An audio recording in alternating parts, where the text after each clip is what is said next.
Shah Yemen एक इंसाफ पसंद बादशाह था। वो अपनी रियाया से बेहद मोहब्बत करता था। वो हमेशा उनकी भलाई और तरक्की के बारे में सोचता रहता था।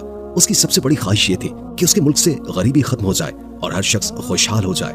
इसीलिए वो रोजाना दरबार में बेरोजगार अफराद को बुलाकर उनकी मदद किया करता और उन्हें रोजगार फराहम करता था। शाह यमन की मोहब्बत और सखावत को देखकर लोग उसे खुदा दोस्त के लक़ब से पुकारने लगे थे। एक दिन वो दरबार में बैठा था कि बेरोजगार अफराद की कतार आकर खड़ी हो गई। बादशाह जब सबकी मदद कर चुका तो उसने एक फकीर से पूछा, तुम क्या चाहते हो, नौकरी या कारोबार के लिए रकम? फकीर ने जवाब दिया, ऐ बादशाह, अल्लाह तुझे तरक्की दे और तेरी उम्र को दराज करे। मैं हमेशा भीख मांगकर जिंदगी गुजर बसर करता हूँ। अब मुझसे नौकरी क्या होगी, कारोबार भी नहीं कर सकूंगा, इसलिए मुझे रकम की कोई जरूरत नहीं है। शाह यमन ने कहा, फिर यहाँ आने का मकसद क्या है, बयान करो। फकीर ने कहा, ऐ नेक दिल और गरीब परवर बादशाह, अगर तू मुझे 3 दिन के लिए बादशाहत दे दे तो फिर मेरा कोई सवाल नहीं होगा। शाह यमन मुस्कुराकर बोला, अगर तुम खुद को इस काबिल समझते हो तो आओ और मेरे तख्त पर बैठ जाओ। फकीर बोला, अल्लाह तेरा भला करे, तूने मेरी सुनी है, अल्लाह भी तेरा भला करेगा। शाह यमन ने वजीर आजम से कहा, 3 दिन तक ये शख्स हमारी जगह हुकूमत करेगा, तुम इसकी खिदमत में हाजिर रहना और इसके हुक्म को दिलो जान से मानना। वजीर आजम ने जवाब दिया, आलम बना, आप फिक्र न करें, मैं और दूसरे तमाम वज़रा इसके हर हुक्म को पूरा करेंगे। फिर शाह यमन ने फकीर को अपनी जगह तख्त पर बिठाया, ताज उसके सर पर रखा और से सलामी दी, फिर वहां से चला गया।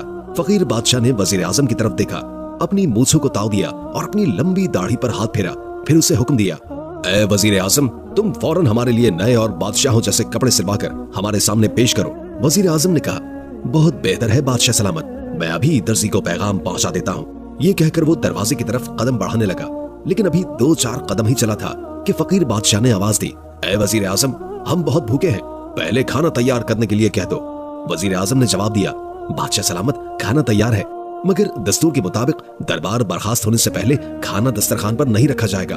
फकीर बादशाह ने तेवरी चढ़ाते हुए कहा, दरबार को बर्खास्त करने के लिए क्या हाथी और घोड़ों की जरूरत है? बस कह दो कि अब सब लोग अपने अपने घरों को जाएं और आराम करें। दरबारी उसकी बात सुनकर उठ खड़े हुए और आपस में कहने लगे, अजब आदमी है, ना बात करने की तहजीब है और ना ही कोई सलीका। बैठ गया बादशाह बनकर। चुनाचे दरबारी उठकर चले गए और वजीर आजम फकीर बादशाह को अपने साथ खाने के कमरे में ले आया, जहां दस्तरखान पर किस्म किस्म के खाने सलीके से रखे हुए थे। फकीर उन्हें देखकर बेचैन हो गया, फौरन अपना कंबल उतारकर एक तरफ फेंका और तेजी से बैठ गया। वजीर आजम ने कहा, हजरत, हाथ तो धो लीजिए। फकीर ने तिरछी निगाहों से देखते हुए कहा, अजब बदतमीज हो, ये भी नहीं मालूम कि बादशाह लोग कभी हाथ नहीं धोते, उनके हाथ हमेशा पाक और साफ होते हैं। वजीर आजम ने कहा, माफ कीजिएगा, आप बिस्मिल्लाह कीजिए। वो हर चीज को बड़ी दिक्कत से देख रहा था और हर प्लेट से एक एक लुकमा खा रहा था। वजीर दिल में सोच रहा था कि इसने कभी ऐसे खाने नहीं देखे होंगे। आज ये चीजें देखकर ये कितना बेचैन हो रहा है, चाहता है कि ये सब चीजें फौरन हजम हो जाएं। आखिरकार उसने खूब दिल लगाकर खाना खाया, लेकिन फिर भी खाना बचा हुआ था। उसने वजीर आजम से कहा, ऐ वजीर, इस खाने को कहीं छुपा कर रख दो, हम शाम को खाएंगे, लेकिन एहतियात रखना, किसी को देखने न दो। वजीर ने कहा, बादशाह सलामत, शाम की फिक्र न करें, आपको ताजा खाना मिलेगा। फकीर बादशाह ने कहा, कैसा बेवकूफ है, अगर शाम का खाना हमें पसंद ना आया तो हम यही खा लेंगे। वजीर ने कहा, आप इस वक्त फकीर नहीं बादशाह हैं, आपके लिए लजीज खाने ही तैयार किए जाएंगे, लिहाजा इस खाने की फिक्र न करें। फकीर बादशाह ने अपनी कमीज से हाथ लगाकर एक जोरदार डकार ली और कहा, चल ठीक है, अब इसे उठवा लो। उसी वक्त खिदमतगारों ने तमाम प्लेटें उठा ली और वहां से चल पड़े। फकीर बादशाह ने एक और डकार ली और फिर कहा, अबे शाही टुकड़े की प्लेट इधर ला दो। खिदमतगार ने प्लेट सामने रख दी और वो जल्दी से खा गया। यूं 3 दिन तक उसने हुकूमत करने के बजाय ऐशो आराम की जिंदगी गुजारी। सारा दिन खाता और नर्म बिस्तर पर लेटा रहता, गाना सुनता और नाच देखता। थोड़ी देर के बाद कपड़े बदलता और खिदमतगारों को गालियां देता। वजीर और बाकी सभी परेशान हो गए। अल्लाह का शुक्र है, चौथे दिन इस बदतमीज से निजात मिल जाएगी। शाह ने दरबार में आकर फकीर बादशाह से कहा, अब आप तख्तो-ताज छोड़ दीजिए, क्योंकि 3 दिन मुकम्मल हो चुके हैं। फकीर बादशाह ने मुस्कुराकर कहा, हमने 3 दिन की बादशाहत में ये जान लिया है कि जो हुकूमत में है वो फकीरी में नहीं। अब तक तुमने ऐश की है, अब हम ऐश करेंगे। इसके बाद फकीर बादशाह ने हुक्म दिया कि शाही लिबास उतारकर खद्दर के कपड़े पहन लो और अपनी बीवी बच्चों का हाथ पकड़कर हमारे महल से निकल जाओ, और अगर तुमने गर्दन मोड़ी तो मैं तुम्हारी आंखें निकालकर चीलों को खिला दूंगा। वजीर और दरबारी शाह यमन की तरफ देख रहे थे कि वो क्या हुक्म देता है।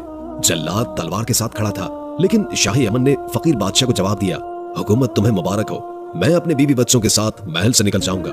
फकीर बादशाह ने कहा, महल से नहीं, शहर से भी निकल जाओ। वजीर ने कहा, जहां पना, ऐसा ना कीजिए, मुल्क तबाह हो जाएगा। शाह यमन ने कहा, अल्लाह को यही मंजूर है, अब मुझे हुकूमत नहीं चाहिए। तुम सब लोग नेक नियति के साथ अपने फराइज अदा करो, मुश्किल आसान हो जाएगी। ये कहकर वो महल से निकल गया और अपनी बीवी और बच्चों से कहा कि वो अपने शाही कपड़े उतारकर खद्दर के कपड़े पहन ले, क्योंकि अब वो बादशाह नहीं है, अब हमें कहीं और जाकर रहना होगा। बच्चे खामोश थे, बीवी हैरान थी, लेकिन उन्होंने एक लफ्ज भी न कहा और कपड़े बदलकर उसके साथ हो गए। शाह यमन के 2 बच्चे थे, नसीब और शमीम। नसीब 2 साल का था और शमीम 7 साल का था। दोनों बच्चे हाथ पकड़े हुए थे और मलका आलमारा के साथ महल से निकलकर जंगल की जानिब चल पड़े। बच्चे चलते चलते थक जाते तो उनको कांधों पर बैठा लेता, आलमारा थक जाती तो दरख्त के नीचे आराम करती। यूं चलते चलते वो 1 हफ्ते के बाद एक छोटे से शहर में पहुंचे। आलमारा ने कहा, हमें इस शहर में ठहरना चाहिए, किसी सराय में कमरा किराए पर ले ले ताकि छुपने के लिए जगह मिले, उसके बाद आप मेहनत करके कुछ पैसे कमाइए। शाह यमन को यह तजवीज बेहद पसंद आई। दूसरे दिन शहर के बाहर एक ताजिर का काफिला आ पहुंचा। ताजिर ने शाह यमन से मुलाकात की और कहा कि वो अपनी बीवी को उसके साथ भेज दे ताकि वो बच्चा पैदा होने वाली बीवी की मदद कर सके। शाह यमन ने अपनी बीवी को उसके साथ भेज दिया। कुछ दूर जाकर ताजिर ने बीवी को घोड़े पर बिठाया और तेज रफ्तारी से काफिले की तरफ रवाना हुआ। बीवी ने एहतजाज किया, लेकिन ताजिर ने उसकी एक नहीं सुनी। शाह यमन बीवी के उसके साथ जाने पर परेशान हो गया और फौरन दोनों बच्चों को लेकर ताजिर के पीछे रवाना हुआ। वो ताजिर के काफिले तक पहुंचा और एक राहगीर से पूछा तो उसने बताया कि वो ताजिर बहुत दूर जा चुका है। शाह यमन तेज कदमों से उसका पीछा करता रहा। दूसरी जानिब हुकूमत का सारा काम वजीर संभाल रहे थे, ताहम वो खामोश रहता था क्योंकि वो हुकूमत से जुड़ा हुआ था और अगर उसे अलग कर दिया गया तो उसे कुछ नहीं बचता। फकीर हमेशा से भीख मांगकर गुजर बसर करता आया था और दूसरों का झूठा खाकर जिंदगी गुजार चुका था। अब जबकि महल में लजीज और नफीस खाने मिलने लगे थे, उसका मिजाज बदल चुका था और वो हर शख्स को हकीर और जलील समझने लगा। शाह यमन गरीबों और बेरोजगारों की मदद करता था, लेकिन फकीर बादशाह ने कभी किसी की कोई भी मदद नहीं की और अगर कोई जरूरतमंद दरबार में आता और कुछ सवाल करता तो उसे बुरा भला कहकर भगा दिया जाता। रियाया दिन रात शाह यमन के लिए दुआ करती कि वो सेहतमंद रहे और जल्द आकर वापस हुकूमत संभाले।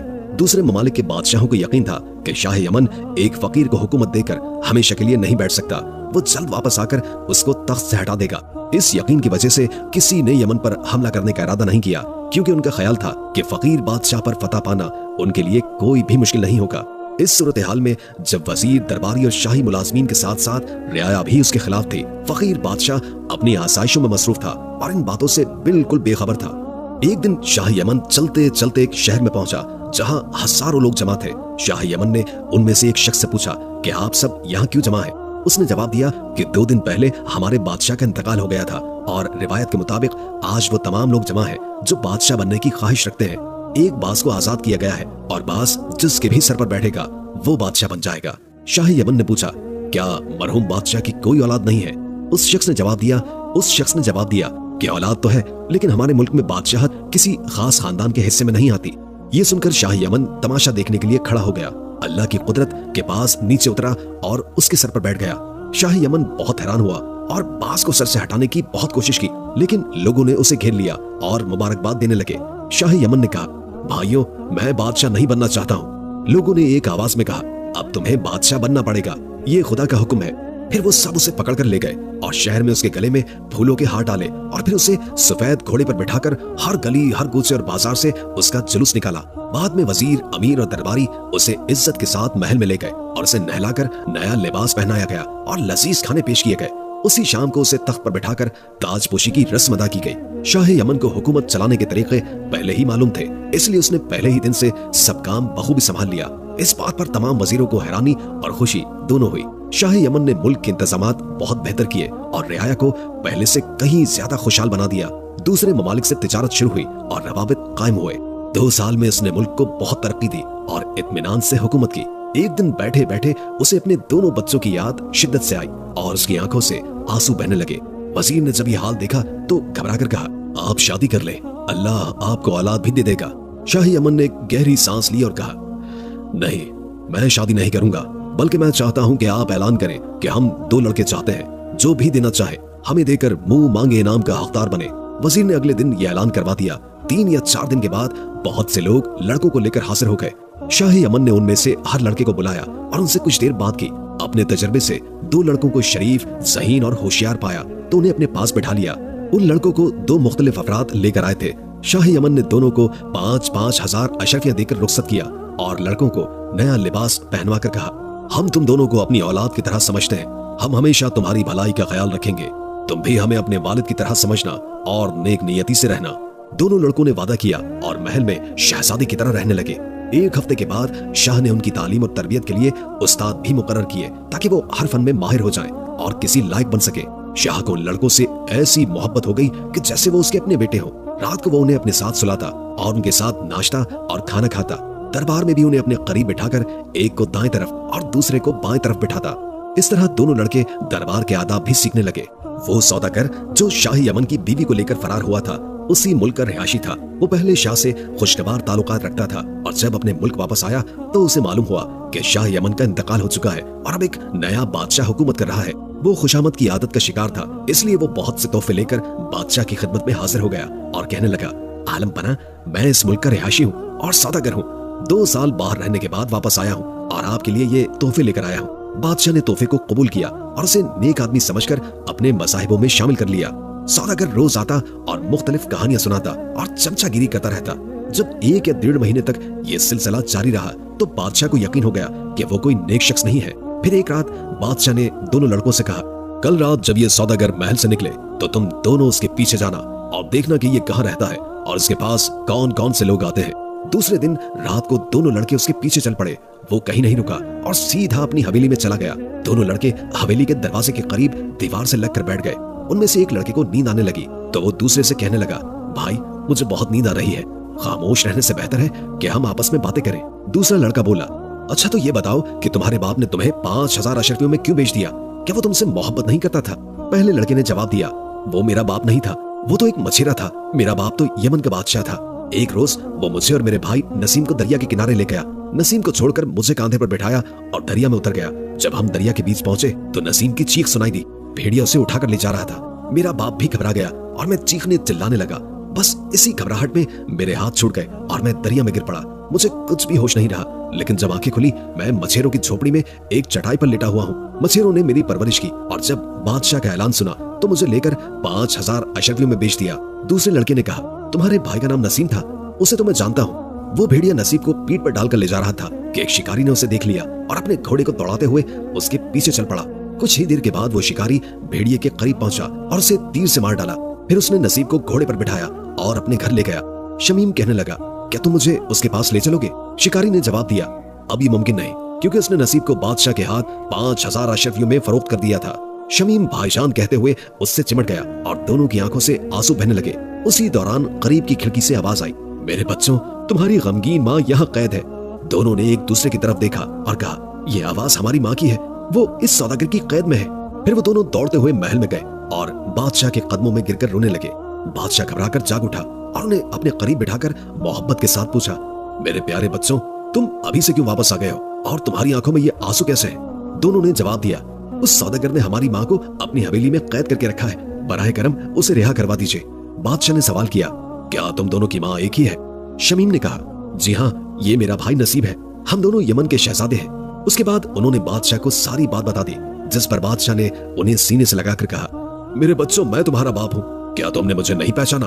दोनों लड़के अपने बाप से मिलकर बेहद खुश हुए और कहा, अब्बा जान, हमारी माँ को फौरन आजाद करवाइए। बादशाह ने कहा, हम समझ गए हैं, ये वही सौदागर है जिसने हमें धोखा देकर तुम्हारी माँ को अगवा कर लिया था। खैर, फिक्र न करो, कल हम उस सौदागर से बात करेंगे। दूसरे दिन सौदागर बादशाह के पास आया तो बादशाह ने कहा, आज हमारा इरादा है कि हम तुम्हारे मकान पर जाएं, लेकिन तुम खुद ही आ गए हो। सौदागर ने जवाब दिया, आलम पना, मेरा मकान आपके कदमों के लायक नहीं है, मगर चूंकि आपकी ख्वाहिश है इसलिए मैं आपको दावत देता हूँ कि कल आप तशरीफ लाएं। बादशाह ने यह दावत कबूल कर ली और दूसरे ही दिन अपने दोनों बेटों और वजीर को हमरा लेकर सौदागर के महल में पहुंच गया। सौदागर ने उन सबकी पजीराई की। उसके बाद उसने नाचने वाली हसीन लड़कियों को बुलवाकर उनका नाच दिखाया। नाच को देखकर बादशाह ने कहा, तुम्हारा महल बहुत खूबसूरत है, हम इसकी सैर करना चाहते हैं ताकि हमें यह मालूम हो कि महल और हवेली में क्या फर्क है। सौदागर ने कहा, बहुत अच्छा, तशरीफ लाइए। और वो सबको महल के हर कमरे में ले गया। सिर्फ एक कमरा बाकी रह गया था जिसे वो बाग की तरफ ले जा रहा था। बादशाह ने पूछा, उस कमरे को क्यों छोड़ दिया? सौदागर ने जवाब दिया, उस कमरे में कुछ खास नहीं है, अगर आप देखना चाहते हैं तो चलिए। फिर वो सबको लेकर उस कमरे में गया जहाँ एक बुत खड़ा था और उस पर पर्दा पड़ा था। बादशाह ने कहा, उस पर्दे को हटाओ। सौदागर ने पर्दा हटा दिया तो बादशाह ने उसे गौर से देखा और पहचान लिया कि ये उसकी मलका का बुत है। उसने सौदागर से कहा, हमें ये बुत बहुत पसंद आया है, इसे फौरन हमारे महल में पहुंचा दो। सौदागर ये सुनकर घबरा गया और बोला, आलम बना, आप इस बुत का क्या करेंगे? अगर आप मुझे मुआफ कर दें तो मेरे लिए बहुत भला होगा। बादशाह ने कहा, हरगिज नहीं, ये बुत फौरन हमारे साथ जाएगा। सौदागर ने कहा, आलम बना, मुझ पर ये जुल्म न कीजिए। बादशाह ने वजीर से कहा, इसे इंतहाई एहतियात से उठवा कर ले जाओ, रास्ते में इसे नुकसान न पहुंचे। वजीर ने फौरन मुलाजमीन को तलब किया और बुत को उठवाकर पर्दा डालकर महल की तरफ ले गए और सौदागर हाथ मलता रह गया। महल में मलका के बुत को एक बहुत बड़े कमरे में रख दिया गया। उसके बाद बादशाह ने वजीर को हुक्म दिया, फौरन सौदागर को गिरफ्तार करने के लिए सिपाहियों को रवाना किया जाए। वजीर हैरान थे कि सौदागर ने तो हजारों रुपए खर्च करके दावत दी है और अपनी मर्जी के खिलाफ एक कीमती बुत दिया, फिर बादशाह उसे गिरफ्तार क्यों करवाना चाहता है? लेकिन वजीर ने कुछ न कहा और सिपाहियों को रवाना कर दिया। बादशाह ने वजीर के जाने के बाद बुत को मजीद गौर से देखा। उसकी शक्ल और कद सब कुछ मलका जैसा था। फिर उसने नसीब और शमीम से पूछा, क्या तुमने रात को यह बुत देखा था या अपनी माँ की आवाज सुनी थी? उन्होंने जवाब दिया, हमने अपनी अम्मी जान की आवाज सुनी थी। वो कह रही थी, प्यारे बच्चों, तुम्हारी गमगीन माँ यहाँ कैद है। बादशाह ने कहा, ये सौदागर बहुत मक्कार और बदमाश है। उसी दौरान सिपाही सौदागर को गिरफ्तार करके ले आए और वो बादशाह के कदमों में गिरकर बोला, आलम बना, मुझसे क्या गलती हुई? बादशाह ने कहा, जिस औरत का ये बुत है उसे हमारे सामने पेश करो। सौदागर बोला, आलम बना, मुझे नहीं मालूम कि ये किसका बुत है, मुझे तो ये एक संग तराश ने दिया था। बादशाह ने वजीर आजम से कहा, इस मक्कार शख्स को कैदखाने में डाल दो। सुबह सूरज निकलते ही सौदागर ने रहम की भीख मांगनी शुरू कर दी, मगर बादशाह ने सख्ती से कहा, तुम रहम के मुस्तहिक नहीं हो, तुम्हारा अंजाम मौत ही है। बादशाह ने सिपाहियों को इशारा किया कि इसे ले जाओ। सिपाहियों ने सौदागर को घसीटकर जेल की काल कोठरी में डाल दिया। वो चीखता चिल्लाता रहा, लेकिन किसी ने उसकी एक न सुनी। सुबह सूरज निकलने से पहले सिपाही उसे जेल से निकालकर कत्ल के मैदान में ले आए। मैदान के दरमियान एक चबूतरा था जहां दो पत्थर एक दूसरे से कुछ फासले पर रखे गए थे।